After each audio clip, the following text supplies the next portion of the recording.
माँ बेटी लड़ रही थी घर में।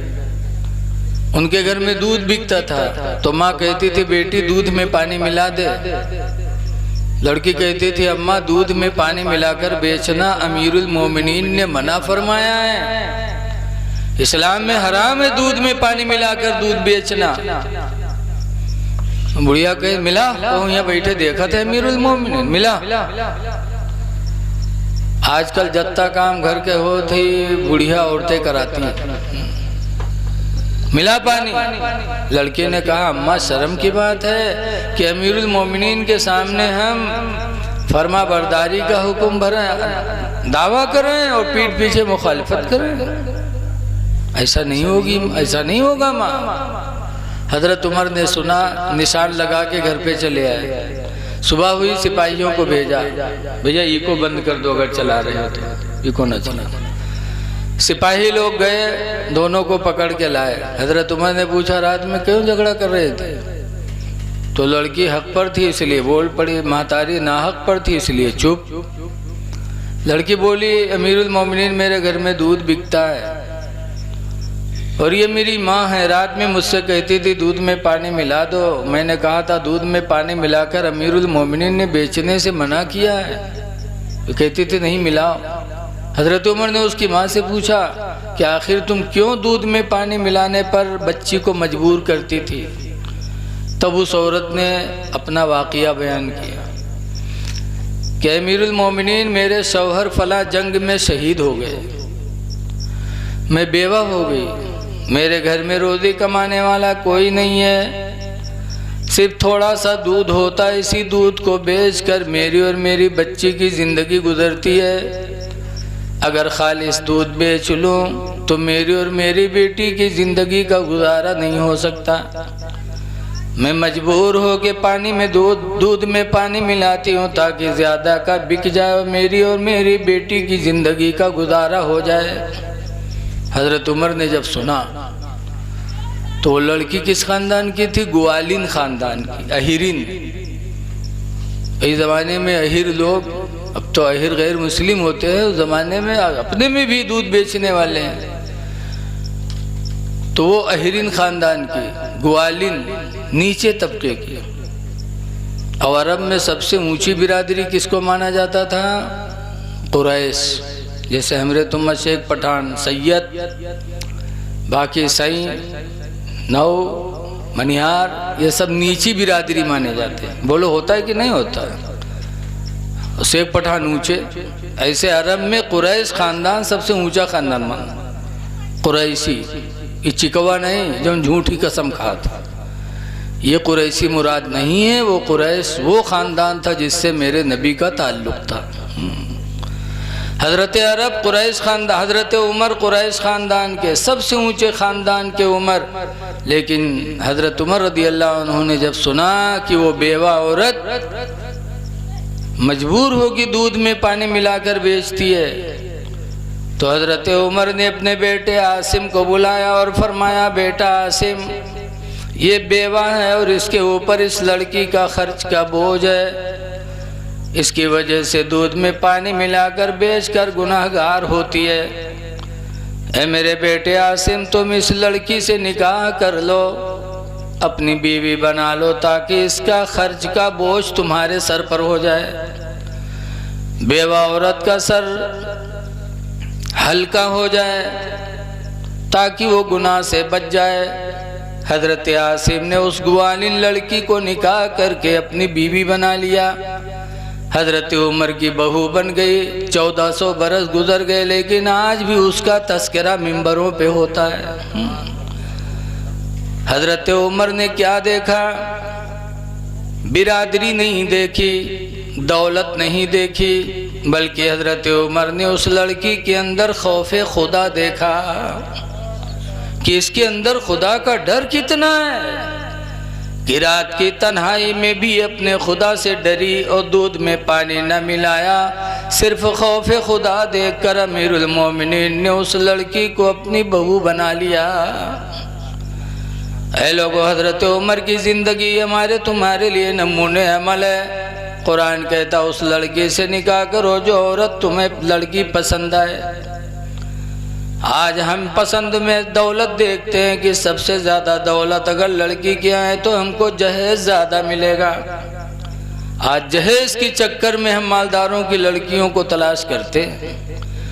लेकिन जहेज पर निगाह डालने वालों, जरा हज़रत अली शेर खुदा का फरमान सुनो। हज़रत सैयदना अली शेर खुदा रज़ी अल्लाह ताला अन्हु कहा करते थे कि जिसने किसी लड़की से निकाह किया दौलत देख कर कि जहेज ज़्यादा मिलेगा। हज़रत अली कहते हैं खुदा की कसम खा के कहता हूँ उस लड़की की ज़िंदगी, उस शख्स की ज़िंदगी में अल्लाह ताला मुहताजी का दिन ज़रूर पैदा करेगा। एक न एक दिन अपनी ज़िंदगी में वो इंसान मुहताज हो जाएगा जिसने शादी में जहेज की चक्कर में मालदार की लड़की से रिश्ता किया होगा। आज बहुत से लोग ख़ानदान देख के रिश्ता करते हैं कि ख़ानदान ऊंचा है, कर लो तो हमरो इज्जत बढ़ जाए। लेकिन मेरे पैगंबर ने फरमाया कि मर्तबा ख़ानदान से नहीं बढ़ सकता। जुआ खेल के, शराब पी के, चोरी छिंदरे कह के लोगन में यहाँ लटे बन जाओ, उसके बाद कहो कि हमार बाप फलानवा हो तो क्या मर्तबा बढ़ जाएगा? अल्लाह के नबी हदीस पाक में फरमाते मम बत्ता बिही अमल हो, जिसको जिसके अमल ने पछाड़ दिया, बदअमली की बुनियाद पे पीछे हो गया। मम बत्ता बिही अमल हो, जिसको जिसके अमल ने पीछा कर दिया, लम यसरा नसबहु,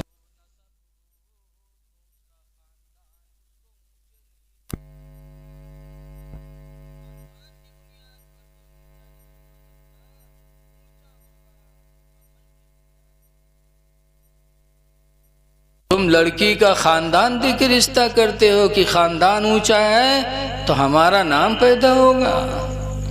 अमल की बुनियाद पर तुम्हारा मर्तबा बढ़ सकता है, ख़ानदान और नस्ब की बुनियाद पर आपका मर्तबा बुलंद नहीं हो सकता। इसलिए हमें शादी के टाइम पर उस लड़की को पसंद करना चाहिए जिसके अंदर खौफ खुदा हो।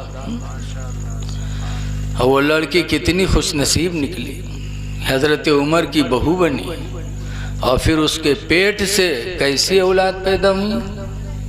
हज़रत सैयदना उमर बिन अब्दुल अजीज़ पैदा हुए।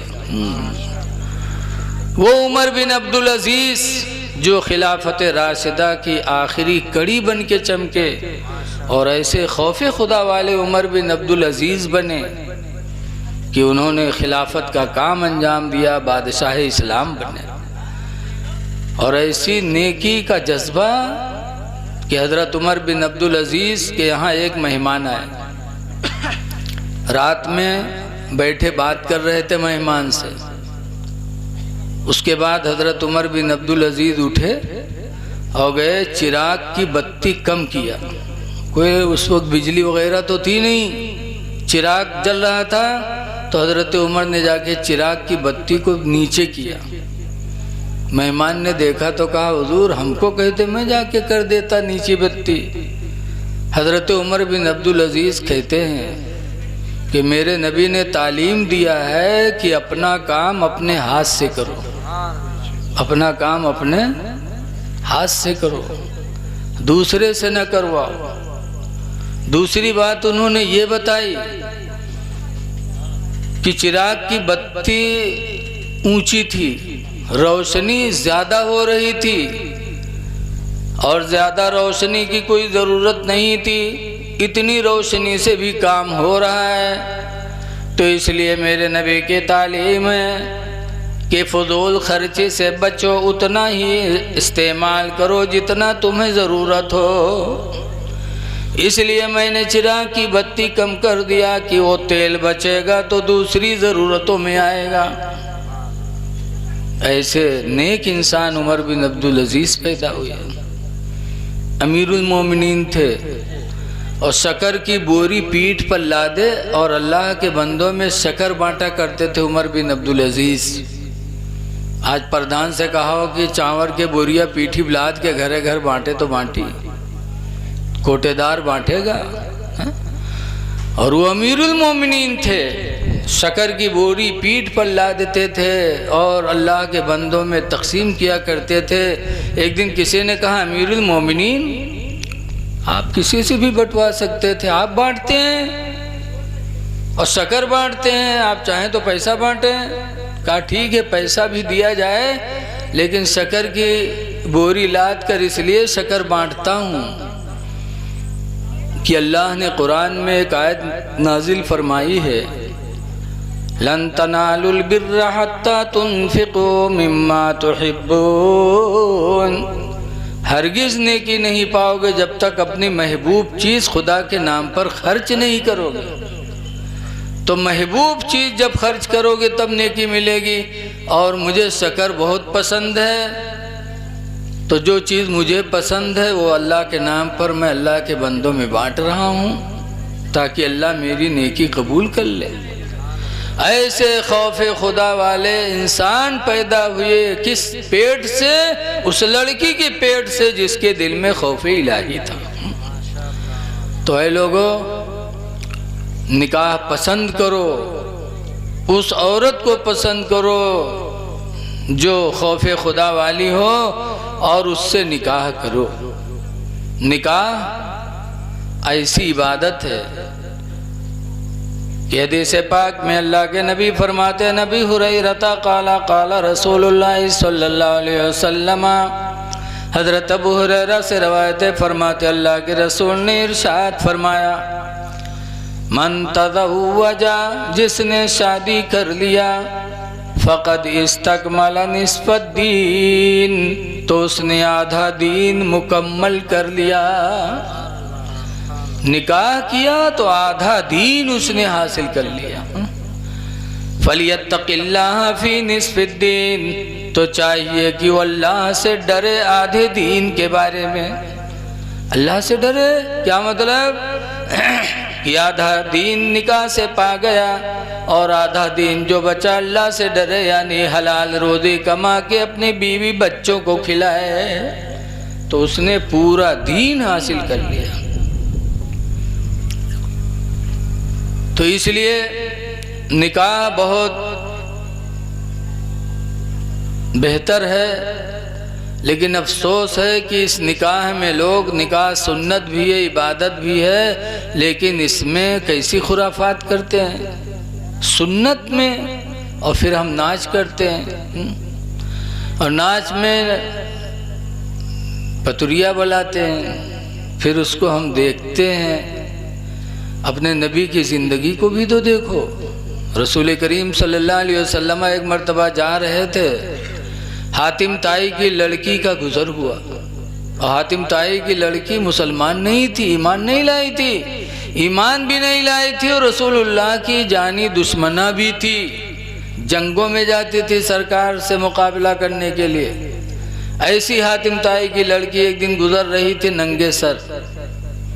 अल्लाह के रसूल की नज़र पड़ी तो नंगे सर हातिम ताई की लड़की को देखना मेरे नबी ने गवारा न किया।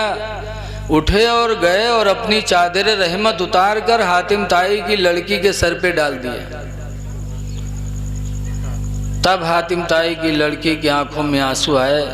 कहते हैं, खुदा की कसम मोहम्मद तुम्हारे रहमो करम का यह आलम कि ज़िंदगी गुजर गई तुम्हारी मुखालिफत करते करते, और आज तुमने मुझे नंगे सर देखा तो तुमने अपनी चादर रहमत मुझे इनायत फरमा दी। खुदा की कसम मोहम्मद मैं गवाही देती हूँ आपकी नबूवत भी सच्ची है, रिसालत भी सच्ची है। कलमा पढ़ा ला इलाहा इल्लल्लाह मुहम्मदुर रसूलुल्लाह सल्लल्लाहु अलैहि वसल्लम। ये मेरे नबी की ज़िंदगी है कि किसी की बेटी को नंगे सर देखना मेरे पैगम्बर ने गवारा न किया, और आज उनके उम्मती हो करके हम नाच में दूसरी की माँ बहनों को हम मटकते हुए नंगे सर देख रहे हैं। ऐ लोगों, कल अपने नबी को क्या जवाब दोगे? हमारा तुम्हारा ईमान है कि मोमिन की कब्र में रसूलुल्लाह तशरीफ लाएंगे। कहने वाले ने कहा है कि कब्र में लहराएंगे ताहशुर चश्मे नूर के, कब्र में लहराएंगे अश्रु चश्मे नूर के जलवा फरमा होगी जब तलअत रसूलुल्लाह की। तो अगर चाहते हो कि हमारे कब्र में नबी तशरीफ़ लाएं तो शादी ब्याह में नाच न रखो, न नाच देखने जाओ, ये बेहयाई है। याद रखो, आज तुम दूसरे की माँ बहन बेटी को इस तरह बेइज्जत देखोगे तो हो सकता है आपकी माँ बहन बेटियों को दूसरे लोग इसी तरह बेइज्जत देखें। हदीस में कमाता दीनो तो दान, जैसा करोगे वैसा पाओगे। डीजे लगते हैं, डीजे। अरे डीजे की आवाज पर गौर करो। डीजे की आवाज जब निकलती है धमाधम तो दिल पे जाके बैठती है। आज हर घर में शुगर वाला आदमी, हर घर में बीपी है, चाहे हिंदू हो चाहे मुस्लिम हो। आप शादी में डीजे लगाए हुए हैं, उसकी आवाज तुम्हारे पड़ोसी बीमारों के दिलों पे मिसल गोली के लगती है। आप शादी कर रहे हो, रसूलुल्लाह की सुन्नत अदा कर रहे हो और अपने पड़ोसियों के दिलों को दुखा रहे हो। बीमारों का ख्याल नहीं करते। जिस नबी पर ईमान लाए उस नबी ने तो नमाजों में बीमारों का ख्याल रखा। हजरत मुआज़ इब्ने जबल रदी अल्लाह ताला अन्हु साहबी रसूल हैं, नमाज ईशा पढ़ा रहे थे। लोग पढ़ रहे थे, नमाज ईशा ख़त्म हुई तो एक साहब उसमें आए, हुजूर से शिकायत की। कहा अल्लाह के रसूल, हम किसान आदमी, दिन भर किसानी करते हैं, थके मांदे रहते हैं, शाम को आते हैं सोचते हैं जमात से नमाज पढ़ लें, लेकिन जब मुआज़ इब्ने जबल के पीछे खड़े होते हैं तो इतनी लंबी तिलावत करते, इतनी लंबी तिलावत करते कि हम लोगों को तकलीफ़ हो जाती है। सरकार से जो अपनी परेशानी बयान की तो सरकार ने मुआज़ इब्ने जबल को बुलाया और बुलाने के बाद फरमाते हैं 3 मरतबा अंता फित्तीनुन, अंता फित्तीनुन, अंता फित्तीनुन, मुआज़ तुम फित्तीन हो, तुम फित्तीन हो मुआज़, फितना कर रहे हो, लोगों को तकलीफ़ें पहुंचा रहे हो। जब नमाज पढ़ाया करो तो अपने पीछे लोगों का ख्याल करो। तुम्हारे पीछे बीमार भी होते हैं, बूढ़े भी होते हैं, कमज़ोर भी होते हैं। तुम बूढ़े बीमारों का ख्याल नहीं करते। अकेले पढ़ो तो जितना पढ़ना चाहो पढ़ो, और जब नमाज पढ़ाओ तो अपने मुक्तदियों का ख्याल रखो। तो जिस पैगंबर ने नमाज में बीमारों का ख्याल रखा हो, कमज़ोरों का ख्याल रखा हो, बीमारों का ख्याल रखा हो, आज तुम उनके उम्मती हो करके शादी ब्याह में हराम चीज़ को ला करके और अपने बीमार पड़ोसियों के दिलों को दुखा रहे हो। डीजे न लाओ, अपने पड़ोसियों को तंग न करो। और अफसोस तो यह है कि डीजे बजता है तो के सामने कुछ नौजवान मटकत हैं और मटकी हैं, कुदी हैं, तो उनके मेहरुए जब देखी हैं तो कहीं देखो हमरे मर्दवक देखो 10 हाथ ऊंचे नुलरत है सबसे। अरे ये बेहयाई नहीं तो क्या है? शर्मो हया करो, इंशाअल्लाह क़यामत के दिन हजरत उस्मान गनी रदी अल्लाह ताला अन्हु की सोहबत हो सकता है हमको तुमको नसीब हो जाए। इसलिए कि शर्मो हया के पैकर थे रसूलुल्लाह के दामाद हजरत उस्मान गनी रदी अल्लाह ताला। इसलिए लोगों, शादियां वैसे ही करो जैसे कि होना चाहिए। खुशनसीब हैं जो अपनी लड़की की शादी कर रहे हैं। लड़कियां पैदा हों तो घबराना नहीं चाहिए। एक हदीस पाक है, अन आयशा, हजरत आयशा रदी अल्लाह ताला अन्हा से रवायत है। हजरत आयशा हुजूर की बीवी कहती हैं, जाअतनी इमरातुन, मेरे दरवाजे पर एक औरत आई, व माहा बिनतानि लहा, और उस औरत के साथ उसकी 2 लड़कियां भी थीं। 2 लड़कियों को पकड़कर मेरे दरवाजे पर आई। तसअलनी, सवाल करने लगी, मांगने लगी कि मैं भूखी हूँ, मेरी बच्चियाँ भूखी हैं, रसूलुल्लाह के घर वालों मेरी मदद कर दो। हज़रत आयशा कहती फलम तजिद इंदी इल्ला तमरतन वाहिदा, तो उस दिन मेरे घर में